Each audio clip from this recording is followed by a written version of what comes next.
to the local individuals, families, and others impacted by this horrific tragedy. The fund will be overseen by an advisory committee that will include a school administrator, business professional, community member, Chardon High School student, a parent representative, United Way, a local foundation, and a mental health expert.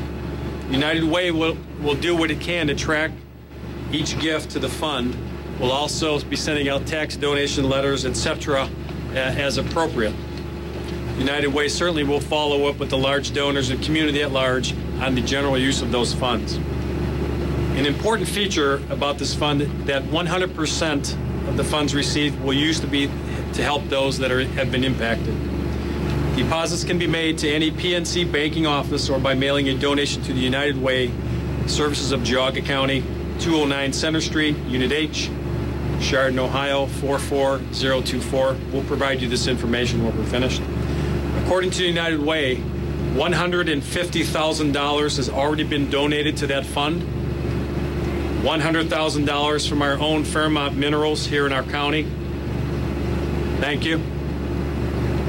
$25,000 from the Cleveland Foundation. Again, thank you. And we have our first $25,000 donation from an anonymous donor, as well as a number of smaller contributions that would encourage everybody who does not have the wherewithal for such a large donation to certainly consider. Thank you for that aspect. I want to stress again the importance of taking advantage of the counselors we will have available for students, faculty, staff, and importantly, our community. Counselors are available at our middle school today until 7 o'clock this evening, which is right to my left. Counselors will also be available from 4 until 9 o'clock this evening across the street at St. Mary's Parish, our friend here to the west. I announced this morning that as part of our healing process for our students, our parents, faculty, and staff, Chardon schools will gradually reopen over the next several days. There are some changes in that schedule. Tomorrow, Wednesday, February 29th, all high school faculty and staff are asked to gather at the high school at 9 o'clock in the morning. Counselors will be on hand. Also tomorrow, we're asking that our kindergarten through grade 5 faculty and staff to gather at the Munson Elementary site at 9 o'clock. Counseling staff will be on hand as well. And also tomorrow, and this is part of the change, we're asking that all of our middle school faculty and staff report to the Chardon United Methodist Church at 9 o'clock in the morning. And again, counselors will be there as well. We need to work hard to make sure that our staff are ready for the questions, concerns, and the issues that our children will be bringing with them when they come back to school officially on Friday. On Thursday, March 1st, we ask that all faculty and staff in all school buildings report at their regular times. Just so you know, and I would encourage people to take advantage of this, we will reopen on Thursday our high school for parents and students. Again, at the high school for parents and students to come together to kind of reintegrate back into our program from 10 until 3 o'clock. The middle school will have the same option for parents and students together from 8 in the morning until 11. And our elementary schools will be open for parents and students together from 1 to 3 o'clock p.m. And again, this is an important step that I would encourage everyone to take advantage of. We need to get kids back into our schools safely, that they're comfortable, and their parents are comfortable putting them back in our care. We have a great program, great staff, and as you've seen over the last day, we certainly have a great community that's working hard to get our kids back into our classrooms. Then on Friday, March 2nd, Chardon schools will reopen for students at the usual times. We'll have a full day on Friday, and then hopefully we can have some other time for family, Saturday and Sunday. Again, I would encourage you, as I've said before, and I mean it from my heart, spend some family time. You never know what the next day will bring. I want to thank the media representatives for their willingness to communicate this reopening schedule to our community. Thank each of you who are away from your families. And again, I remind you to take care of yourself and your own families. And I'm certainly appreciative of the coverage from a positive perspective you've given us, because we know things we've seen around the country and the tragedies that have happened. You've been very gracious, and I truly am appreciative of that. This is Chardon. We will mourn. We'll seek counseling for the pain and the scars that we have. We'll move forward, I promise. Thank you. And I'd like to introduce Tim McKenna. Thank you. Thank you, Superintendent. My name is Chief Tim McKenna of Chardon Police Department. I have 3 bulletins for you. The first one being at 1 o'clock this afternoon, as we've done right along with all these other briefings with the news media, we want to be accurate. I did receive a call from the Cuyahoga County Medical Examiner's Office. Demetrius Hewlin was pronounced by Metro at 1 o'clock this afternoon. The coroner's office was notified. 2, you all asked for the copy of the 911 tapes. We went back with our IT people. Chardon PD received 4 911 calls, and that's all we got. The rest of the phone calls went to the sheriff's office. I have 57 hard copies with me today. Vicki from the FBI has them in her possession. Short of releasing those, let me write this down for me.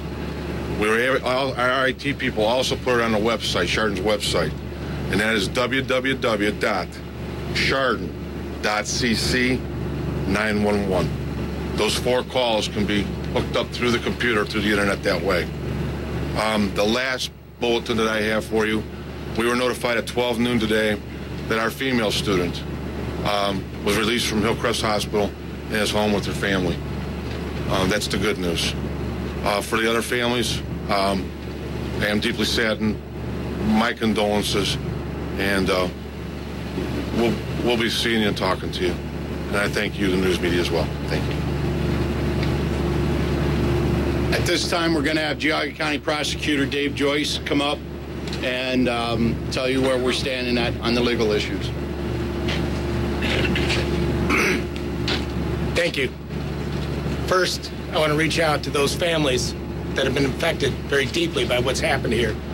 As a kid who grew up in this county, I want you to know you have my deepest condolences, one, and I guarantee that this was an aberration. This does not represent our community. What we have is a diligent group of schools and school officials and public officials and law enforcement that have worked together, hoping this day would never come. It happened yesterday. They had a plan. The plan worked. And unfortunately, at the end of the day, now 3 people have passed and some others were injured, but this was the effect of one lone gunman. As was stated earlier in court today, he chose his victims at random. This is not about bullying. This is not about drugs. This is someone who's not well, and I'm sure in our court case, we'll prove that to all of your desires, and we'll make sure that justice is done here in this county. But in the meantime, this community needs to heal. The school did what they were supposed to do. Law enforcement did what they were supposed to do. And they need to get back to school and realize that justice is going to be done. I appreciate your time and concern. As some of you were in court today, you understand that we're under a gag order and we can't talk about this going forward. But I do want to say, on behalf of myself, on behalf of the people of Geauga County, thank you for the opportunity that you've given us to get the word out. Thank you to the people who have been so gracious in helping us heal. And thank God we have such wonderful school people, school officials, also students here in Chardon, and government officials and law enforcement, EMS, from all walks of life, made a terrible, horrific situation as good as it could possibly be. We'll get the rest of it done from here. I thank you very much for your time. Okay, we're going to have you ask us some questions. I want to do this as orderly as we can, so if you could state your name, who you represent, who you wish to address the question to, and your question. Yes, sir. Steve Santani with Fox News Channel. Mr. Joyce, will you contemplate trying the young defendant as an adult? Absolutely. It's a matter of law in the state of Ohio. A matter of law? Routinely or what? At 17 years old, who's committing an act like this, which most likely be 3 counts of aggravated murder, as well as other counts that we anticipate going forward, that it would, provided the juvenile court judge finds that there is probable cause, then he will be bound over as an adult. Scott Taylor, 19 Action News. Right, Scott. A question for the chief. Chief, it's our understanding that TJ Lane has already confessed and said that he didn't have a motive and he just wanted to shoot people. Is any of that true? I did not do the interview, and I'm really not prepared to talk about that right now. That's part of our investigation, Scott. That will come out at some point. Glenn Miller, Maple Leaf. Chief, the report was that he was arrested on Wooden Road. Is that correct? That is correct. Chief, I'll reiterate that he was arrested on Wooden Road.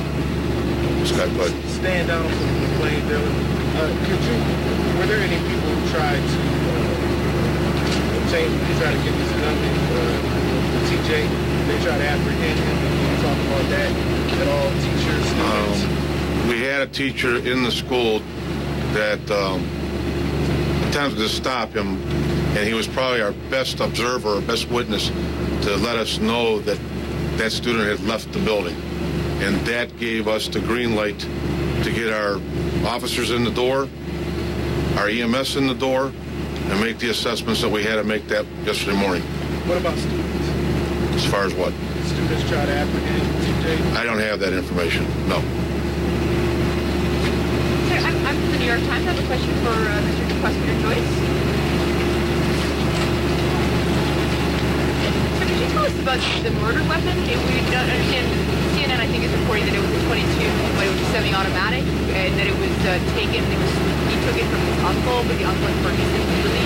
Tell us about the weapon. No, I can't at this time. As you know, we're under a gag order from the court that was just imposed. We were allowed to talk about the fact that this, what was given in the statement that was read in open court today, and I am not allowed to go beyond, according to the judge's order, beyond that. You don't deny that he took it from his uncle? I said that there would be a time and place for this, and we're going to try this case, I guarantee you, and we're going to show you the bottom of it. But this next week is about getting these kids back to school and getting our community back on its feet. All right, we're going to continue to monitor this news conference in Chardon, Ohio, outside of Cleveland. We'll update you on what's going on. Lots of dramatic developments. Stand by for much more on this story. We'll take a quick break. When we come back, we'll speak live with Newt Gingrich on this very, very important day in the race for the White House.